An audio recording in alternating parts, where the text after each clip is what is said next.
Hi, welcome to Veda Spoken English. Let us see here what we are going to learn today. So basically, previous topic లో be forms గురించి నేర్చుకున్నాము. Am, is, are, was, were, will be, shall be. అవి దేనిని represent చేస్తున్నాయంటే అవి మన యొక్క state or status చెప్పడానికి వాడుతున్నాం. కానీ ఇవాళ మనం చెప్పబోయే టాపిక్ ఏంటంటే హ్యావ్ ఫార్మ్స్. అంటే ఇక్కడ have forms past have form, had, present, have, has, future, will have, shall have. అయితే ఇక్కడ ఈ హ్యావ్ ఫార్మ్స్ దేనికి యూజ్ చేస్తామంటే మన యొక్క స్టేట్ ఆర్ స్టేటస్ చెప్పడానికి కాదు, మన యొక్క పొజిషన్ చెప్పడానికి. అంటే మనం ఏమి కలిగి ఉన్నాము లేదంటే ఎవరు ఏమి కలిగి ఉన్నారో అది చెప్పాల్సి వచ్చినప్పుడు మనం ఏం వాడాలంటే హ్యావ్ ఫార్మ్స్ వాడాలి. ఫర్ ఎగ్జాంపుల్, నేను ఇప్పుడు క్లాస్ కలిగి ఉన్నానని చెప్పాలి, ఐ హ్యావ్ క్లాస్ నౌ. లేదు, ఇప్పుడు నా ఫోన్ ఏం కలిగి ఉందంటే బ్యాక్ పౌచ్ కలిగి ఉంది, so my mobile has back pouch.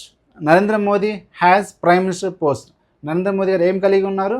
Prime minister post కలిగి ఉన్నారు. అంటే ఇలా ఎవరు, ఒక వస్తువు కానీ, ఒక విలేజ్ కానీ, ఒక పర్సన్ కానీ ఎవరు ఏమి కలిగి ఉంటే అది చెప్పాల్సి వచ్చినప్పుడు మనం ఏం వాడాలంటే హ్యావ్ ఫార్మ్స్ వాడాలి. అయితే ఇక్కడ పాస్ట్లో కలిగి ఉంటాము, ప్రజెంట్లో కలిగి ఉంటాము, ఫ్యూచర్లో కలిగి ఉంటాము. అలాంటప్పుడు ఈ హ్యావ్ ఫార్మ్స్ని మనం పాస్ట్లో కలిగి ఉండేవాళ్ళం అని చెప్పాల్సి వచ్చినప్పుడు మనము హ్యాడ్ వాడాలి. ఇప్పుడు కలిగి ఉన్నామన్నప్పుడు హ్యావ్, హ్యాజ్ వాడాలి.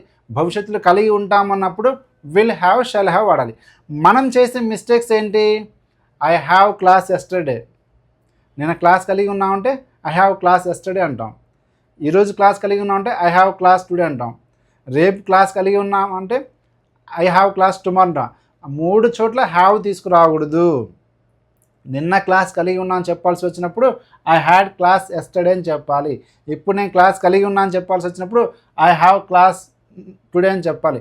రేపు క్లాస్ కలిగి ఉంటానని చెప్పు, I will have class tomorrow అని చెప్పాలి. ఇప్పుడు డిఫరెన్స్ అర్థమైందా? హ్యాడ్ ఎందుకు వాడుతున్నాము, హ్యావ్, హ్యాజ్ ఎప్పుడు వాడుతున్నాం, విల్ హ్యావ్, షల్ హ్యావ్ ఎప్పుడు వాడుతున్నాం, క్లారిటీ వచ్చింది కదా. సో అయితే ఈ హ్యావ్ ఫార్మ్స్ జనరల్గా ఎక్కడ వాడుతామంటే మన యొక్క ప్రొఫెషన్, మన యొక్క వృత్తి కలిగి ఉన్నాము అని చెప్పాల్సి వచ్చినప్పుడు. For example, I have 10 carpenters. So నేను 10 మంది కార్పెంటర్స్ని కలిగి ఉన్నాను అని చెప్తున్నాను. లేదు, అదేవిధంగా ఒక designation, I have 10 managers in my office. నేను నా ఆఫీస్లో 10 మంది మేనేజర్స్ని కలిగి ఉన్నాను. రిలేషన్షిప్, ఐ హ్యావ్ 10 ఫ్రెండ్స్, లేదంటే ఐ హ్యావ్ 2 ఫ్రెండ్స్. ఇప్పుడు నేను రిలేషన్షిప్ గురించి చెప్పాను. సో అదేవిధంగా I have vegetables, fruits, house hold items, trees, flowers, ఇంకా ఎక్సెట్రా. ఇట్లా మనము ఏమి కలిగి ఉంటాము వాటి గురించి చెప్పాల్సి వచ్చినప్పుడు మనము have forms.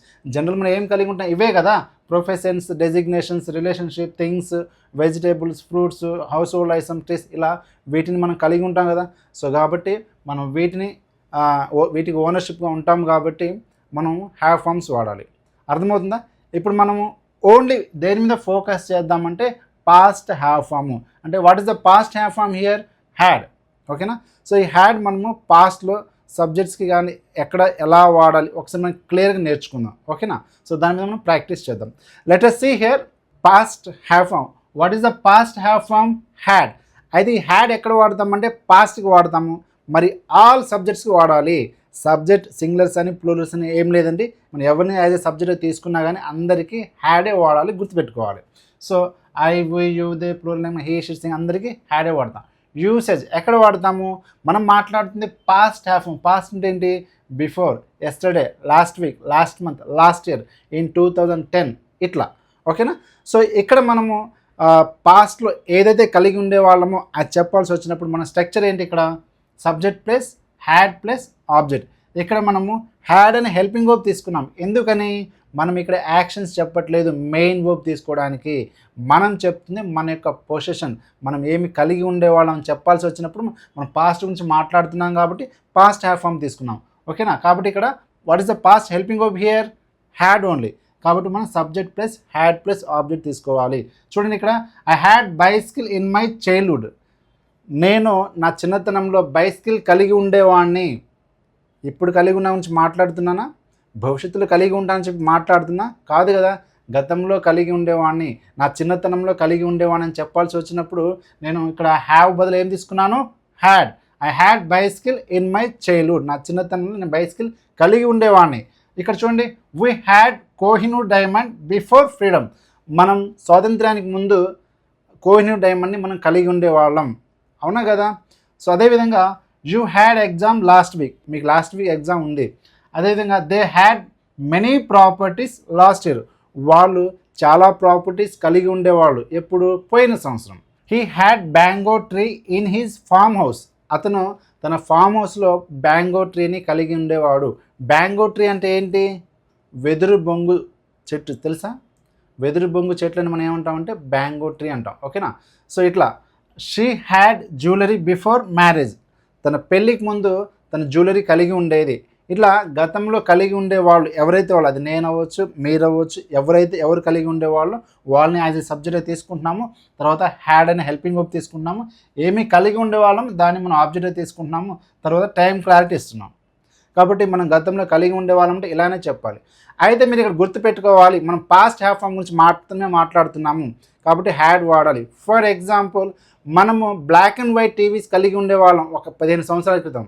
How can we say we had black and white TVs before 20 years కానీ 15 years కానీ.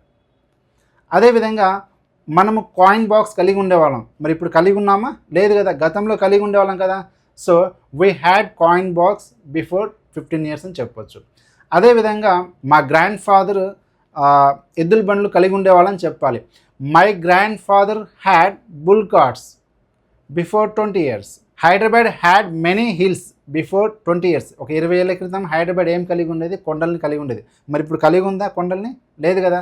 సో గతంలో మాత్రమే కలిగి ఉండేది కాబట్టి మనం ఏం చెప్పాలి, హ్యాడ్ అని చెప్పాలి. For example, my pet had sharp teeth before 6 months. So ఒక 6 నెలల క్రితం నా యొక్క పెంపుడు కుక్క పొదునైన పళ్ళు కలిగి ఉండేది, సో ఇప్పుడు లేదనమాట. అంటే ఇలా గతంలో ఎవరైతే ఏమైతే కలిగి ఉండేవాళ్ళో అది చెప్పాల్సి వచ్చినప్పుడు ఏం వాడాలి, హ్యాడ్ వాడాలి. సో నిన్న మాకు సెలవు ఉంది, ఎలా చెప్పాలి, కింద కమెంట్లో రాయండి please. Okay, so I hope you clearly understand. So ఇప్పుడు మనం పాజిటివ్ స్టేట్మెంట్ ఎలా చెప్పాలో చూసాము. ఇప్పుడు మనం నెగిటివ్ స్టేట్మెంట్ ఎలా చెప్పాలో చూద్దాం. సో నెగిటివ్ స్టేట్మెంట్ చెప్పేటప్పుడు subject plus did plus not plus have రావాలి, ఓకేనా. So did not plus have రావాలి. ఇక్కడ I had bicycle in my childhood, నా చిన్నతనంలో బైసికల్ ఉండేదని చెప్తున్నాను. నా చిన్నతనంలో నాకు బైసికల్ ఉండేది కాదని చెప్పాల్సి వచ్చినప్పుడు I didn't have bicycle in my childhood. మనం చేసే మిస్టేక్ ఏంటంటే I didn't had bicycle in my childhood అని చెప్తారు జనరల్గా, అలా చెప్పదు. డిడ్ నాట్ తర్వాత హ్యాడ్ రాకూడదు, హ్యావే రావాలి. డిడ్ పాస్ట్ కదా, పాస్ట్లో కలిగి లేదని చెప్పాల్సి వచ్చినప్పుడు డిడ్ నాట్ తర్వాత హ్యావే రావాలి. I didn't have bicycle in my childhood, నా చిన్నతనంలో నాకు బైసికల్ ఉండేది కాదు. We didn't have Kohinoor diamond before freedom. So మనం స్వాతంత్రానికి ముందు కోహినూర్ డైమండ్ మనకు ఉండేది కాదు అని చెప్పాల్సి వస్తే ఇలా చెప్పాలి, we didn't have Kohinoor diamond before freedom. So Sita didn't have problem last week, Sita ప్రాబ్లమ్స్ని కలిగి ఉండేది కాదు. కలిగి ఉండేదంటే సీత హ్యాడ్ ప్రాబ్లమ్స్ అని చెప్పాలి. సీతకు ప్రాబ్లం ఉండేది కాదు అంటే సీత డిడెంట్ హ్యావ్ ప్రాబ్లమ్ చెప్పాలి. నాకు బైసికల్ ఉండేది, ఐ హ్యాడ్ బైసికల్, నాకు బైసికల్ ఉండేది కాదు, ఐ డిడెంట్ హ్యావ్ బైసికల్ అని చెప్పాలి. కలిగి ఉండే వాళ్ళం గతంలో ఉన్నప్పుడు హ్యాడ్ వాడాలి, కలిగి లేవన్నప్పుడు డిడ్ నాట్ తర్వాత హ్యావ్ వాడాలి, హ్యాడ్ వాడకూడదు. ఓకే, సో ఈ విధంగా మనము చెప్పేటప్పుడు హ్యాడ్ తీసుకోవాలి, నెగిటివ్ చెప్పేటప్పుడు డిడ్ నాట్ హ్యావ్ తీసుకోవాలి. అడగాలి, నీకు నీ చిన్నతనంలో నీకు బైసికల్ ఉండేదా అని క్వశ్చన్ అడగండి. మనం దేంతో స్టార్ట్ చేయాలి, helping verb. What is the helping verb here, did అనమాట. So did plus subject plus have plus object. So did you have bicycle in your childhood, నీ చిన్నతనంలో నీకు బైసికల్ ఉండేదా, అవును నాకు నా చిన్నతనంలో బైసికల్ ఉండేదని సమాధానం చెప్పాలి. I had bicycle in my childhood, నాకు బైసికల్ ఉండేది. Did we have Kohinoor diamond before freedom, ఇక్కడ మనం తీసుకున్న సబ్జెక్ట్ కాబట్టి ఇండియా అవసరం లేదు. Did we have Kohinoor diamond before freedom. So స్వాతంత్రానికి ముందు మనము కోహినూర్ డైమండ్ కలిగి ఉండేవాళ్ళమా, yes we had Kohinoor diamond before freedom. స్వాతంత్రానికి ముందు మనం కోహినూర్ డైమండ్ కలిగి ఉండేవాళ్ళం. Did Sita have problem last week, Sita పోయిన వారము ప్రాబ్లం కలిగి ఉండేదా, yes Sita had problem last week, Sita last week problem కలిగి ఉండేది. కాబట్టి మనం అడగాల్సి వచ్చినప్పుడు నీకు ఫలానా వస్తువు ఉండేదా, లేదా ఫలానా వ్యక్తి ఫలానా వస్తువు కలిగి ఉండేవాడా అని అడగాల్సి వచ్చినప్పుడు మనం దేనితో స్టార్ట్ చేయాలి, డిడ్తో స్టార్ట్ చేయాలి. మళ్ళీ గుర్తుపెట్టుకోవాలి, అడిగేటప్పుడు కూడా డిడ్ తర్వాత హ్యావే రావాలి. డిడ్ యూ హ్యాడ్ బైసికల్ అని అడగకూడదు, did you had Kohinoor diamond చెప్పి అడగకూడదు. డిడ్ స్టార్ట్, ఇక్కడ డిడ్తో స్టార్ట్ చేస్తున్నామంటే ఇక్కడ హ్యావే రావాలి. మన నెగిటివ్ స్టేట్మెంట్ చెప్పేటప్పుడు డిడ్ నాట్ తర్వాత హ్యావే వచ్చింది, హ్యాడ్ వచ్చిందా రాలే. కేవలం స్టేట్మెంట్ చెప్పేటప్పుడు మాత్రమే హ్యాడ్ వస్తుంది. మనం నెగిటివ్ స్టేట్మెంట్ చెప్పేటప్పుడు డిడ్ నాట్ హ్యావ్ ఏ వస్తుంది. పాజిటివ్ క్వశ్చన్ అడిగేటప్పుడు కూడా డిడ్ తర్వాత హ్యావ్ ఏ వస్తుంది, గుర్తుపెట్టుకోవాలి. సో ఇప్పుడు పాజిటివ్ క్వశ్చన్ డిడ్తో స్టార్ట్ చేసాం. నెగిటివ్ క్వశ్చన్స్ ఎలా అడగాలి? ఇప్పుడు పాజిటివ్ క్వశ్చన్ అడగడం చూసాం కదా, మరి నెగిటివ్ క్వశ్చన్ ఎలా అడగాలి అంటే did plus not plus subject plus have. Just ఈ డిడ్కి మనం ఎక్స్ట్రా ఏం మెన్షన్ చేసాము? నాట్ మెన్షన్ చేసాము. డిడ్ నాట్కి షార్ట్ కట్ ఫామ్ ఏంటి? డిడెంట్ అని చెప్పాలి. So didn't you have bicycle in your childhood?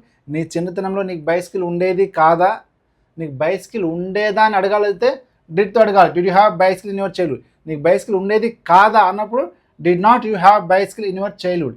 ఇక్కడ చూసారా, నెగిటివ్ క్వశ్చన్ అడిగేటప్పుడు కూడా డిడ్ నాట్ తర్వాత హ్యావ్ ఏ వాడాము, హ్యాడ్ వాడలేదు, గుర్తుపెట్టుకోవాలి. కేవలం స్టేట్మెంట్ చెప్పేటప్పుడే హ్యాడ్ వాడాలి, మిగతా అన్ని సందర్భాల్లో మనం డిడ్ తర్వాత హ్యావ్ ఏ వాడుతున్నాం, గుర్తుపెట్టుకోవాలి. కాబట్టి didn't you have bicycle in your childhood? నీ చిన్న నీకు బైసికల్ ఉండేది కాదా అంటే no, I didn't have bicycle in my childhood. నా చిన్న బైసికల్ ఉండేది కాదు. Did we have Kohinoor diamond before freedom?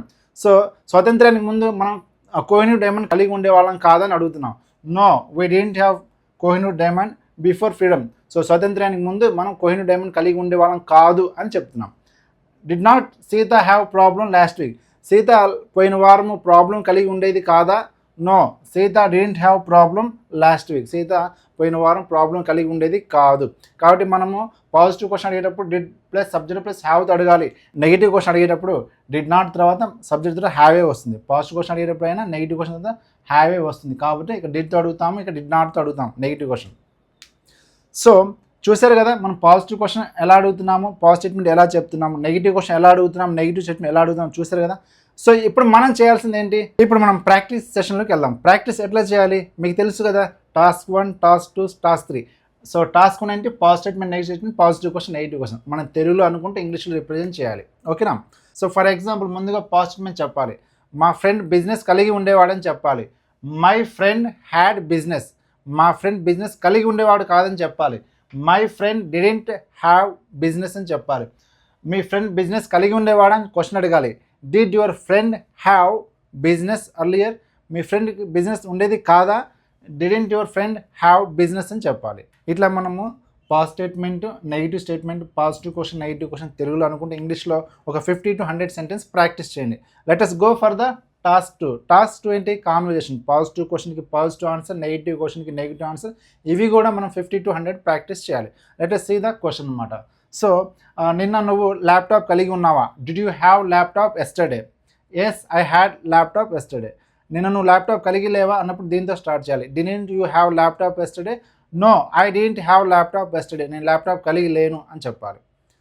ఇలా మనం 50 to 100 ప్రాక్టీస్ చేయాలి. లెట్ us సీ టాస్క్ 3 అనమాట, అంటే సీక్వెన్స్ ఆర్డర్. సో ముందుగా నెగిటివ్ క్వశ్చన్, నీకు నిన్న ఎగ్జామ్ లేదా?